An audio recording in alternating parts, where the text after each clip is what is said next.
Welcome to the deep dive. Today we're jumping into the pretty incredible story of Taylor Swift. Absolutely. It's a journey, really, from this, small town Pennsylvania girl to becoming one of the most powerful figures in music history. It's quite something. It really is. And our mission today for this deep dive is to kind of unpack that journey, looking especially at how things like heartbreak, reinvention, and maybe even a bit of revenge played a part. Yeah, and our source material, Taylor Swift, A Journey of Reinvention and Empowerment, it gives us some fascinating angles on that. How she took all these challenges, rejection, bias, those very public breakups, Oh yeah, those were everywhere. right, and turned them into this huge success and cultural impact. Mhm. Look at that early drive, too, moving to Nashville, so young, just 14. It's amazing when you think about it, those early struggles, her love life, basically becoming front page news. Hmm. That became her material. Exactly. But, lots of artists face scrutiny. What was different about how she turned that pain into, well, into power? It feels unique. Well, that's a great question. And the source suggests something really interesting here. Instead of hiding from it or, letting the tabloids define her, Mm-hmm. she sort of flipped the script. She took control of the narrative herself Ausa. by writing about it directly. She turned those potentially damaging headlines, the heartbreaks, into these incredibly relatable songs. It wasn't just venting, it was strategic. Strategic vulnerability, you mean? Precisely. She basically invited millions of people into her emotional world, making them feel connected like they weren't alone.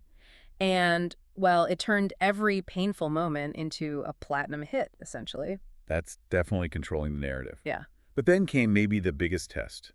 The whole situation with her master recording. Ah, yes, the Masters, that was huge. When music execs bought the rights to her first 6 albums, I mean, that's her foundational work. It could have just crushed her career, couldn't it? It could have.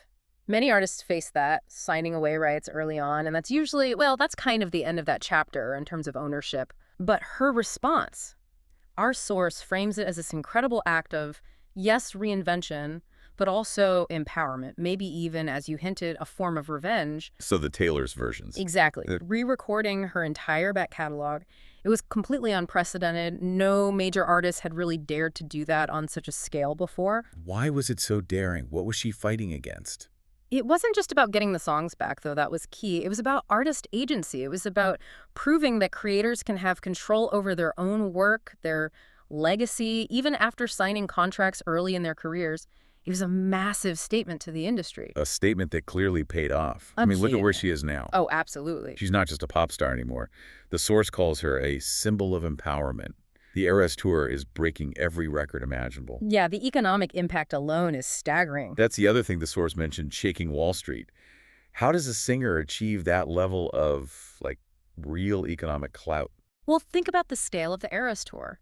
Every city she visits sees this massive economic injection. Hotels, restaurants, local businesses, they all see huge spikes. Like a traveling stimulus package. Kind of, yeah. It's influencing consumer spending, affecting stock prices of related companies, ticketing platforms, merchandise sellers. It's showing an artist can be a major economic force, So, from the heartbreak songs in industry battles. all the way to billionaire status. Hmm? She really has demonstrated an ability to, well, write her own destiny, wouldn't you say? Absolutely. What an incredible arc we've traced today, from those early rejections, the public drama, Hmm. to reclaiming her work and achieving this global domination, really. It's truly a masterclass, as the source puts it. Resilience, reclaiming agency, turning challenges into an empire that shapes culture and commerce. So, thinking about Taylor Swift's journey, this whole deep dive, it leaves us with a thought, doesn't it?